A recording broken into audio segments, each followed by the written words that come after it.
Stell dir vor, du schaltest den Fernseher ein und hörst die Worte „Unsere Demokratie ist in Gefahr". So begann Ursula von der Leyen ihre Rede zur Lage der Europäischen Union im September 2025. Und was folgte, war eine Ankündigung, die vielen Bürgern einen Schauer über den Rücken jagte.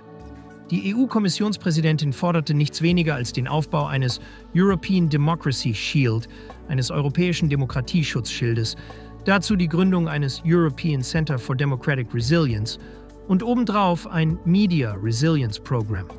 3 neue Institutionen, alle mit einem einzigen Auftrag: Informationen zu überwachen, Desinformationen aufzuspüren, Narrative zu steuern. Bevor wir tief ins heutige Thema einsteigen, noch etwas Wichtiges.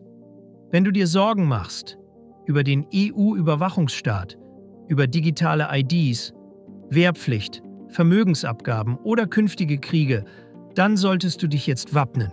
Genau dafür habe ich das Intensivseminar „Das Schweizer Taschenmesser für deinen Plan B" entwickelt. Dieses exklusive 2-tägige Seminar findet regelmäßig in Zürich statt und gibt dir das komplette Toolset, um dich und deine Familie vor dem digitalen Euro, neuen Steuern und der totalen Kontrolle zu schützen. Mit ganz konkreten Strategien für zweite Staatsbürgerschaften, Wohnsitze, Banken außerhalb der Europäischen Union, Vermögensschutz und mehr. Dein Partner kann kostenlos mitkommen und im Ticket ist sogar die Jahresmitgliedschaft im New Horizons Club enthalten. Alle aktuellen Termine und Details findest du auf unserer Website. Der Link steht unten in der Beschreibung. Die Plätze sind limitiert. Sichere dir dein Ticket rechtzeitig. Und jetzt zurück zum Thema. Von der Leyen sprach von Manipulation und Desinformation, die unsere Gesellschaften spalte und die Demokratie bedrohe. Doch was sie nicht tat, ein einziges Beispiel nennen. Kein Zitat, kein konkreter Fall, keine belegte Lüge, die so gefährlich war, dass sie diese massiven Eingriffe rechtfertigen würde. Und das ist das Muster. Seit Jahren reden die EU, die UNO, das WEF und die G20 von den Gefahren der Desinformation. Sie fordern Maßnahmen, Taskforces, neue Gesetze. Aber auf die Frage, was denn eigentlich Desinformation sei, bleiben sie vage. In Brüssel klingt das alles sehr technisch. Der neue Schutzschild, so heißt es, solle alle bestehenden Initiativen bündeln. Den Digital Services Act mit seinen Regeln für Plattformen, die EU-Verordnung zur Medienfreiheit, das AI-Gesetz, das auch Deepfakes betrifft. Dazu das Europäische Observatorium für digitale Medien und die neuen Regeln zur politischen Werbung. Alles wird zusammengeschnürt und mit einem neuen Etikett versehen. Informationsintegrität. Ein harmloser Begriff, fast positiv. Doch dahinter verbirgt sich die Vorstellung, dass Wahrheit nicht mehr im offenen Streit gesucht wird, sondern von Behörden definiert und durchgesetzt werden soll. Besonders brisant ist der Zusammenhang zwischen dem Digital Services Act und der sogenannten Age Verification Blueprint, eine Art Internetpass. Offiziell geht es um Jugendschutz. Doch die technischen Grundlagen sind dieselben wie für die geplante europäische digitale Identitätswallet, die bis Ende 2026 eingeführt werden soll. Mit anderen Worten, wer künftig ins Netz geht, könnte sich in Zukunft mit einer staatlich kontrollierten digitalen ID ausweisen müssen. Alterskontrolle, Identitätsnachweis und alles kompatibel mit einer EU-weiten Infrastruktur. Damit verschwimmt die Grenze zwischen Schutz vor Desinformation und totaler Überwachung. Dass der DSA auch ein Werkzeug für Zensur ist, wurde inzwischen selbst in den USA dokumentiert. Dort veröffentlichte der Justizausschuss des Repräsentantenhauses interne Unterlagen der EU-Kommission. Darin wurde offen gesagt, dass sogar Sätze wie „We need to take back our country" als illegale Hassrede gelten sollen. Plattformen, die sich weigern, diese Empfehlungen von EU-akkreditierten NGOs umzusetzen, können mit Strafen von bis zu 6% ihres weltweiten Umsatzes belangt werden. Das ist keine bloße Empfehlung mehr, das ist ein knallharter Hebel. Von der Leyen nennt es den Schutz vor ausländischer Einflussnahme, gegen Fake News, gegen Manipulation. Aber die Kritiker sehen darin eine gefährliche Verschiebung. Der Begriff Desinformation wird so weit gefasst, dass er jede unliebsame Meinung einschließen kann. Der Journalist Thomas Fazi etwa hat in einem Bericht für das ungarische Matthias Corvinus Kollegium dargelegt, dass die EU jährlich rund 80 Millionen Euro in Medienprojekte steckt. Offiziell zur Unterstützung unabhängiger Medien, praktisch aber, um Pro-EU-Narrative zu verstärken.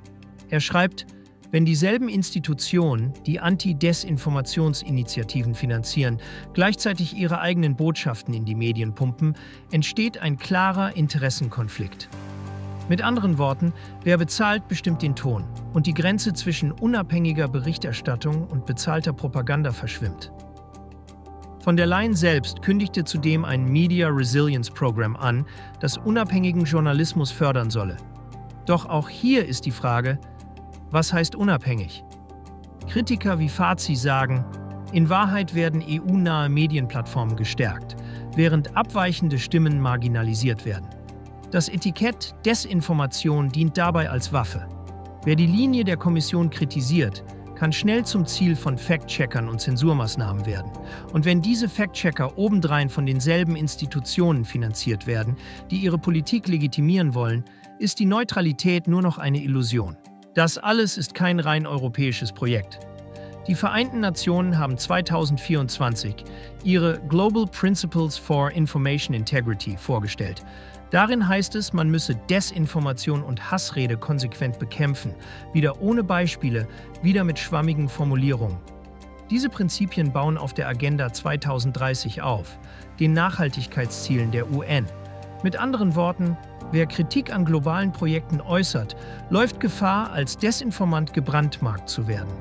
Auch das Weltwirtschaftsforum hat im Sommer 2025 einen Bericht veröffentlicht, in dem es forderte, die Bevölkerung zu immunisieren gegen Desinformation. Ja, sie benutzen den Begriff inoculate, wie bei einer Impfung. Menschen sollen also durch Nudges, Warnhinweise und Algorithmen so erzogen werden, dass sie nur noch bestimmten Quellen vertrauen. Doch was passiert, wenn die sogenannten schädlichen Narrative schlicht unbequeme Wahrheiten sind? Was, wenn jemand auf Missstände hinweist, auf Korruption, auf Fehlentscheidungen der EU selbst? Fällt das dann unter Desinformation? Fazit stellt genau diese Fragen. Wo ist die Grenze zwischen Desinformation und legitimer Kritik?